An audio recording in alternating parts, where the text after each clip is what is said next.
नाना साहब पेशवा का जन्म वेणुग्राम, महाराष्ट्र, भारतीय स्वतंत्रता के प्रथम संग्राम के शिल्पकार थे।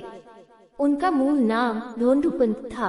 स्वतंत्रता संग्राम में नाना साहेब ने कानपुर में अंग्रेजों के विरुद्ध विद्रोहियों का नेतृत्व किया। पेशवा बाजीराव बलाल भट्ट द्वितीय ने नाना साहब को गोद ले लिया था। इतिहास में नाना साहेब को बालाजी बाजीराव के नाम से भी संबोधित किया गया है।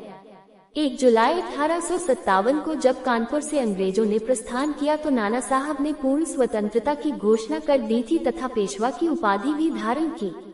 नाना साहब का अदम्य साहस कभी भी कम नहीं हुआ और उन्होंने क्रांतिकारी सेनाओं का बराबर नेतृत्व किया। नाना साहब ने 19 मई सन 1824 को वेणुग्राम निवासी माधव नारायण भट्ट के घर जन्म लिया था। इनके पिता पेशवा बाजीराव द्वितीय के सगोत्र भाई थे। पेशवा बाजीराव द्वितीय जिस समय दक्षिण छोड़कर गंगा तटस्थ बिठूर, कानपुर में रहने लगे थे, तब उनके साथ दक्षिण के पम माधव नारायण भट्ट और उनकी पत्नी गंगाबाई भी वहीं रहने लगे थे। इसी भट्ट दंपति से एक ऐसे बालक का जन्म हुआ जो भारत की स्वतंत्रता के इतिहास में अपने अनुपम देश प्रेम के कारण सदैव अमर हो गया। पेशवा बाजीराव द्वितीय ने पुत्रहीन होने के कारण इसी बालक को गोद ले लिया था। कानपुर के पास गंगा तट के किनारे बिठूर कानपुर में ही रहते हुए बाल्यावस्था में ही नाना साहब ने घुड़सवारी, मल्लयुद्ध और तलवार चलाने में कुशलता प्राप्त कर ली थी। अजीम उल्ला खां नाना साहब का वेतन भोगी कर्मचारी था। पेशवा बाजीराव को मराठा साम्राज्य छोड़कर कानपुर के पास बिठूर आना पड़ा था। इस समय तक अंग्रेजों ने भारत के एक बड़े हिस्से पर कब्जा कर लिया था। इसी दौरान 28 जनवरी 1851 को पेशवा बाजीराव की मौत हो गई। कहा जाता है कि मृत्यु तक पेशवा को $80,000 की पेंशन अंग्रेज सरकार से मिलती थी, लेकिन बाद में उसे रोक दिया गया। माना जाता है कि लॉर्ड डलहौजी ने नाना साहेब को दत्तक पुत्र होने के कारण पेंशन देने से मना कर दिया। ऐसे में नाना साहेब को इस बात से बहुत दुख हुआ। एक तो वैसे ही उनके मराठा साम्राज्य पर अंग्रेज अपनी हुकूमत जमा कर बैठे थे, वहीं दूसरी ओर उन्हें जीवन यापन के लिए रॉयल्टी का कुछ भी हिस्सा नहीं दिया जा रहा था।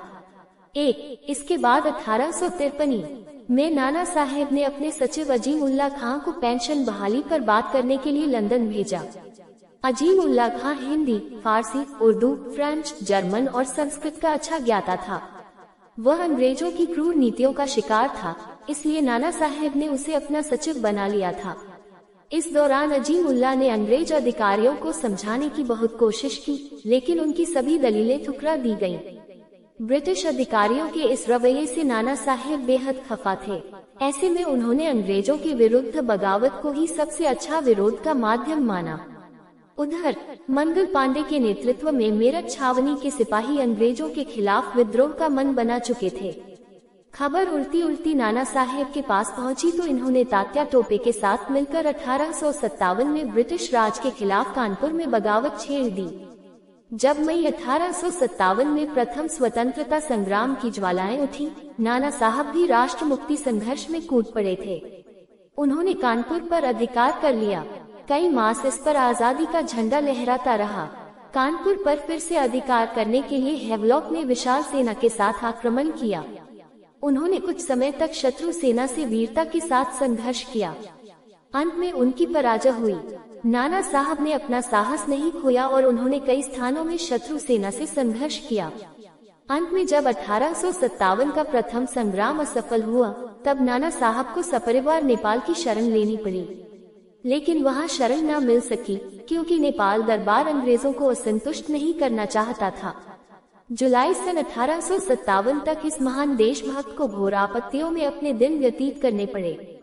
उनका स्वराज्य स्थापना का स्वप्न टूट चुका था।